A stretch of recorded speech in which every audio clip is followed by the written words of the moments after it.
Pourquoi les défilés de Victoria's Secret sont-ils encore synonymes de beauté inaccessible? C'est ce qu'on va voir dans cette nouvelle vidéo. Six-time Olympic medalist and one of the stars of this summer's Paris Olympics. We're so excited to have you here. Adriana Lima and Tyra Banks.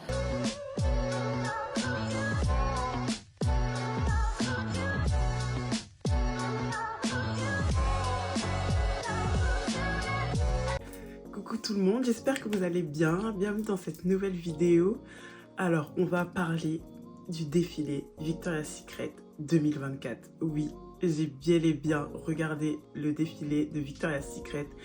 Et comment dire que je suis un peu... je sais pas. Je suis un peu mi-figue, mi-raisin par rapport à ce défilé.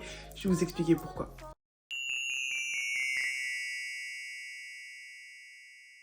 Alors, Victoria's Secret a été fondée en 1995 par la marque, en gros du même nom, de lingerie, parce qu'ils ont aussi une gamme lingerie qui s'appelle Victoria's Secret. Et donc ça a été créé par Roy Raymond en 1977. Donc vous voyez que ça commence à faire. Et donc, ce monsieur Roy Raymond, il a gagné en popularité grâce au fait qu'il a pu développer, si vous voulez, des espèces de pièces de théâtre avec un côté un peu plus glamour, un peu plus féminin, qui a fait que il y a des mannequins qu'on a surnommés les anges. Et donc, depuis ce mouvement-là, si vous voulez, ce défilé, c'est devenu quelque chose de mondial, quelque chose de symbolique, de féminin, quelque chose d'utopique, quelque chose vraiment à grande échelle. Là, actuellement, Victoria's Secret, c'est des millions et des millions de téléspectateurs dans le monde.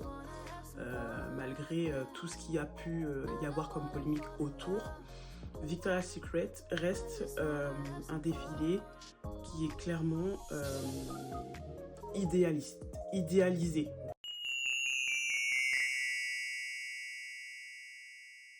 Le problème de ce défilé, c'est que en fait, Victoria's Secret, au début, c'était un défilé où on voulait des femmes minces, grandes et souvent de type caucasien. Donc, si vous étiez noir, c'est mort. Si vous étiez hispanique, c'est mort. Si vous étiez d'une autre... clairement, les personnes ayant des origines ou même une couleur de peau différente n'étaient pas acceptées dans ce défilé. Pour eux, en fait, ce genre de femme incarnait une certaine féminité, une certaine, je sais pas, quelque chose d'idéalisé, quelque chose d'idéaliste, en fait. Pour eux, c'était la beauté incarnée, c'était la perfection. À ce niveau-là, déjà, on a un vrai problème au niveau de l'inclusivité, mais vous allez voir aussi qu'il y a d'autres standards, d'autres choses qui ne rentrent pas dans la ligne éditoriale de Victoria's Secret. C'est très très compliqué. Donc on a aussi, bien évidemment, l'absence de mannequins grande taille. Ça, c'est un truc, je suis désolée, ça m'irrite parce que ça m'énerve. L'absence de mannequins grande taille dans Victoria's Secret, c'est criant. Malheureusement, c'est criant parce qu'on est avec des personnes qui estiment que les femmes minces sont belles, mais les femmes grande taille ne le sont pas. Voilà, clairement. Donc, malgré le fait que on a essayé, Victoria's Secret a essayé de sortir de ses carcans habituels, mais comme on dit, vous savez très bien, les habitudes, on la dent dure. Surtout avec Victoria's Secret, ça a été très compliqué pour eux de faire évoluer ce côté ici. Donc ça a provoqué de nombreuses critiques, de nombreuses remarques du fait que Victoria's Secret n'est pas un défilé qui s'ouvre à toute forme de morphologie. Ça a été un vrai problème, ce qui a causé ce qui a causé une partie de leur chute, on va dire, de leur chute partiellement, du fait que toutes les femmes ne peuvent pas se sentir impliquées dans ce défilé. On a aussi eu des problèmes par rapport à la représentation raciale. Donc, je ne sais pas si vous avez remarqué, mais dans le défilé Victoria's Secret, il y a très peu de femmes noires. Très peu de femmes noires. Donc, comme je vous l'avais dit au tout début, si on veut faire partie du défilé Victoria's Secret, il faut avoir la peau blanche. Clairement, on va pas se mentir. Prenez le temps de regarder le défilé Victoria's Secret. Moi, j'ai regardé ça avec attention. Et clairement, il n'y a pas beaucoup de femmes à la peau foncée. Donc, c'est très compliqué. Là-dessus, c'est vraiment très très compliqué. Et ensuite, il y a eu quand même des réactions assez vives par rapport à ça. Si vous me voyez regarder, c'est parce que j'ai pas envie d'oublier quoi que ce soit. J'ai pas mal d'infos à vous donner. Donc j'ai envie que ce soit quand même bien construit. Donc il se trouve qu'il y a eu les médias qui ont relayé toutes ces informations et qui ont fait que en 2019, Victoria's Secret a annoncé la fin de ses défilés. Voilà. Ça a clairement provoqué une baisse d'engouement chez les jeunes filles, notamment, chez les personnes qui travaillent à la presse, chez tout un tas de personnes importantes dans le milieu. Voilà. Il y a plusieurs mannequins qui, elles, ont carrément boycotté le défilé. Je vais vous expliquer après. Et donc ensuite, ce qui les a clairement, on va dire, achevés, partiellement, parce que comme ils sont revenus cette année, c'était l'impact de la concurrence que les autres marques ont pu mettre en place sur eux. C'est-à-dire qu'il y a eu pas mal de marques qui ont favorisé l'inclusivité plutôt que le fait d'avoir des critères pour leur modèle de leur collection. Quand je dis ça, c'est par exemple Fenty, la marque de Rihanna. Si vous voulez, elle, quand vous regardez ses pubs ou même sur son site internet, par rapport aux vêtements, à la lingerie, je ne sais même pas si elle fait des vêtements, je crois que c'est que de la lingerie, vous verrez que ces mannequins, c'est des femmes de toute morphologie. Il n'y a pas juste des femmes taille 38, 36, grandes, élancées. Non, elle a voulu faire de l'inclusivité, clairement. Et je crois, il me semble que la marque Good American de Khloé Kardashian, c'est la même chose. Je suis tombée sur son site une fois et c'était des personnes de toute morphologie. Et il me semble aussi, j'ai pas envie de me tromper, la marque Skims de Kim Kardashian, il me semble que c'est la même chose. À voir, il faut vérifier, mais je crois qu'elle aussi, elle prône l'inclusivité par rapport à sa marque et ça, c'est formidable. Vraiment, merci à vous, déjà, parce que c'est quand même une certaine avancée. Donc voilà, je me dis, mais comment est-ce possible qu'on puisse faire un défilé et toutes les femmes, peu importe leur morphone, ils ne sont pas représentés? Je comprends pas. Il me semblait que la base du défilé, c'était la féminité. Pourquoi est-ce qu'on estime qu'une femme qui fait une taille 36-38 mérite plus sa place qu'une femme qui fait du 44, du 46 ou du 48, voire même du 50? Je comprends pas. Il faut qu'on m'explique. Il faut qu'on m'explique. Attention, je ne parle pas d'obésité. Je ne parle pas d'obésité. On a des femmes qui ont des formes, qui sont très belles et qui ont ce potentiel pour tout autant avoir les mêmes droits que les femmes qui sont sur le défilé de Victoria's Secret. Clairement. D'ailleurs, je vous ferai une vidéo là-dessus, mais je suis mannequin grande taille. Je suis pas professionnelle, hein, mais je vous mettrai aussi des story time où j'ai vécu un défilé où clairement j'ai été victime de body shaming et j'ai été victime aussi de grossophobie. Donc, restez connectés, ça viendra. Par rapport aussi à ce défilé Victoria's Secret, on a de nombreuses personnalités qui se sont engagées parce que ce manque d'inclusivité était devenu beaucoup trop important aux yeux de certaines femmes, aux yeux de super modèles, comme on les appelle. Vraiment, on a des femmes comme Ashley Graham, une magnifique mannequin plus size que je suis aussi sur les réseaux sociaux, elle est incroyable. On a Camille Kostek, qui est une mannequin grande taille. Vous pourrez aller chercher sur Google, il y a toute sa biographie aussi dedans. Donc elle s'est aussi elle-même engagée par rapport à ça. On a aussi Karlie Kloss, qui elle aussi, même si elle a défilé pour Victoria's Secret pendant de nombreuses années, elle aussi s'est engagée par rapport à ça. On a Gigi Hadid et Bella Hadid, mais bon, entre parenthèses, parce que ça me fait doucement rigoler, mais le dernier défilé Victoria's Secret là, qui a eu lieu en novembre, elles y étaient. Donc ça me fait doucement rire. Comme quoi, l'appel de l'argent, voilà. Et on a Iskra Lawrence, qui elle aussi a été très engagée par rapport à ce mouvement. C'est une mannequin grande taille aussi. On a Sophie Turner, qui elle aussi a eu besoin de s'exprimer par rapport à ça, du manque de diversité corporelle dans l'industrie de la mode, et en particulier aussi par rapport à Victoria's Secret. On a eu Dove Cameron, qui est une actrice et chanteuse, qui elle aussi a pu s'exprimer sur le manque de diversité dans la mode par rapport aux médias, par rapport au fait qu'on met toujours les mêmes formes de corps en avant, alors que toutes les femmes méritent d'être mises en avant. Et puis comme je vous disais, on a Paloma Elsesser, qui elle est une mannequin grande taille et c'est une militante pour la diversité corporelle. Donc je vous dis, on a quand même eu des réactions assez unanimes sur le fait que Victoria's Secret était un défilé qui manquait cruellement de diversité corporelle et raciale. Vous vous rendez compte? Raciale. C'est quand même très très grave. Même si vous allez voir à la fin du défilé Victoria's Secret, on a Tyra Banks. Donc Tyra Banks, c'était une supermodèle qui a commencé sa carrière dans les années 80, si je ne me trompe pas. Et du coup, on l'a perdue de vue pendant quelques temps. Je ne sais pas ce qui s'est passé, je ne me suis pas assez documentée sur elle parce qu'elle aussi, c'est un personnage assez problématique. Mais elle a fait son grand retour là, à la fin du défilé Victoria's Secret, pour la fermeture du défilé.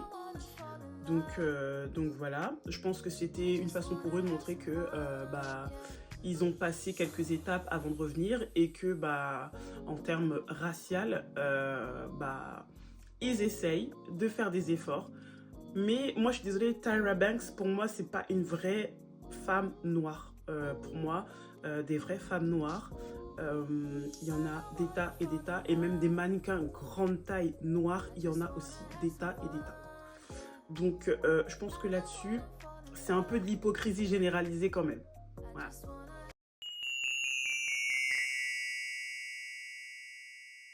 Le problème de ce genre de défilé, moi je pense aussi aux petites jeunes là qui regardent, qui s'identifient à ces femmes-là et qui potentiellement rêvent un jour elles aussi de pouvoir y accéder.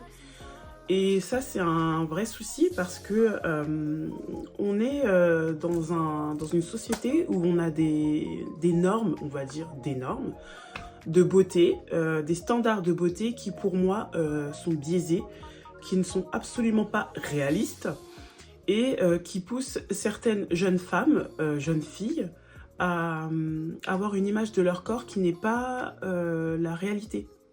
Et quand je dis ça, c'est que aussi ça les pousse à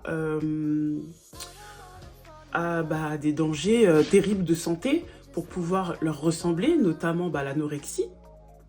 Parce que quand on voit certaines femmes, pas forcément Victoria's Secret, parce que j'ai pas forcément vu de personnes, on va dire, anorexiques, mais dans le milieu de la mode, des personnes qui sont limite squelettiques, excusez-moi du peu, mais c'est réel. C'est réel. Et malheureusement, comme on vit avec une société où les réseaux sociaux sont rois, et qu'on voit toutes sortes de, je sais pas, d'appels à la minceur, à la maigreur, au fait que le fait d'avoir une taille 46, 48, 50, c'est pas bien. Nombreuses sont les femmes qui essayent de leur ressembler, quoi. Donc ça, c'est un truc qui me pose problème. Et comme je vous disais tout à l'heure, moi qui suis mannequin grande taille, j'ai bien vu qu'on ne me donnait pas ma chance parce que je suis une plus size et que, si vous regardez bien dans les défilés, les podiums, il va y avoir certes des mannequins plus size, mais ça va se compter sur les doigts d'une main. Alors que les filles qui font un 34, 36, 38, et forcément, elles vont y accéder plus facilement. Alors que moi j'ai tout, enfin je suis grande, je fais 1m79, je suis une taille 48 en confection, donc je comprends pas trop. Je pense que c'est clairement le fait que je sois une curvy qui bloque. Du moins pour être professionnelle, parce que en freelance ou même là, comme je suis là, j'arrive à faire des défilés, j'ai déjà fait des défilés, j'ai fait un concours de beauté, j'ai fait aussi... j'ai posé pour une amie à moi qui avait lancé sa marque sur internet. J'ai fait pas mal de choses. Mais disons que actuellement, les agences ont décidé de fermer les yeux sur les personnes plus size, alors qu'elles ont tout autant de potentiel que des femmes qui ne sont pas plus size. Va savoir pourquoi. C'est comme ça.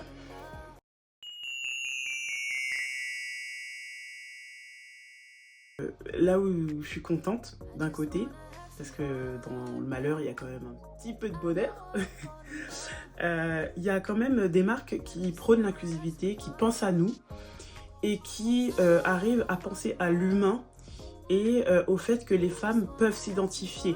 Et ça, c'est très important, parce que je trouve qu'actuellement, on est dans une société où l'humain n'a plus de place.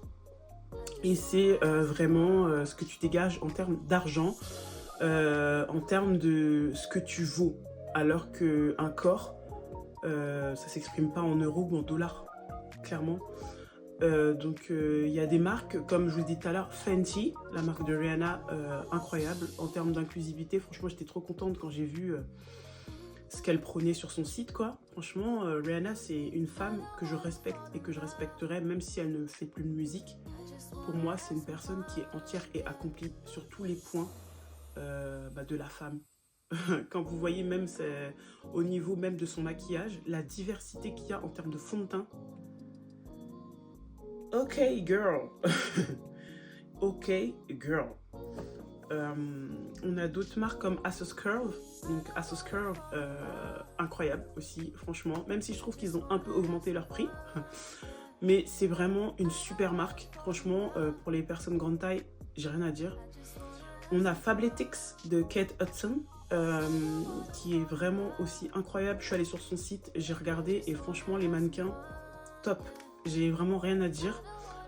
C'est vraiment très inclusif. On a aussi la marque Aerie. Je la connaissais pas, mais j'ai découvert ça il y a pas longtemps. Et franchement, vraiment, vraiment bien. Et je trouve que ma liste n'est pas exhaustive, hein. Il y en a d'autres aussi. Mais je trouve que c'est un bon parti pris. Un bon parti pris, pourquoi? Parce que, en fait, le fait de promouvoir d'autres corps, ça va amener encore plus de public dans ces boutiques. Parce qu'elles vont se dire, mais c'est incroyable, il y a toute forme de body. Et en plus, on peut s'identifier, on peut trouver notre taille. Donc ça va fidéliser les clients d'un côté. Ça va faire à ce que les gens, ils se disent que même entre copines, on va dans un magasin, on se dit, ah tiens, tu vas avoir ta taille, il y a la taille pour tout le monde, et c'est parfait. Mais c'est ça qu'on recherche en fait. C'est comme pour les défilés Victoria's Secret. Si vous mettez d'autres personnes, au lieu de mettre des femmes qui font du 34, du 36 ou du 38, et si vous mettez des femmes qui elles aussi font du 44, du 46, du 48, du 50, ça va fidéliser le fait que les femmes aiment regarder ce défilé parce qu'il y a toute forme de morphologie. C'est aussi simple que ça. Moi, je trouve que c'est un très bon parti et qu'il y a quelque chose à faire à ce niveau-là. Je ne comprendrais pas cette obsession pour la femme mince, le fait qu'il faut qu'elle soit grande, mince, élancée. Stop it now. On n'est plus en 1990. Stop it, ok? It's a new era. New era. C'est bon, stop. On en a marre. On en a marre du body shaming. C'est bon, stop it. Et même si j'étais une femme mince, j'aurais toujours prôné ça. Parce que pour moi, la femme n'est pas une femme mince. C'est une femme mince, c'est une femme curvy, c'est une femme mid-size, c'est une femme tout ce que vous voulez. Je voulais avoir votre avis et vous, qu'est-ce que vous en pensez? Pour vous, c'est quoi la beauté? C'est quoi vos standards? Est-ce que vous pensez qu'avoir des standards de beauté dans ces circonstances-là, c'est normal? C'est pas normal? Est-ce qu'il faudrait peut-être être un peu plus open-minded. Est-ce que vous pensez qu'il y a quelque chose à faire ou pas? Est-ce que les mentalités doivent évoluer? Et vous aussi, je voulais savoir quelles sont les marques qui vous inspirent, quelles sont les marques que vous trouvez inclusives. Je serais très contente de le savoir dans les commentaires. N'hésitez pas à mettre vos commentaires, ce serait super cool d'échanger avec vous là-dessus. J'espère que cette petite vidéo vous aura plu, j'espère que c'était pas trop brouillon. J'avais très envie de vous en parler parce que c'est un sujet qui me trotte dans la tête depuis plusieurs jours, plusieurs semaines même. Donc j'espère que cette petite vidéo vous aura plu. N'hésitez pas à commenter, liker, partager. Et puis, bisous mes girls. Ciao, ciao. Need a boy who can cuddle with me all night. Give me one, let me long, be my sunlight. Tell me lies.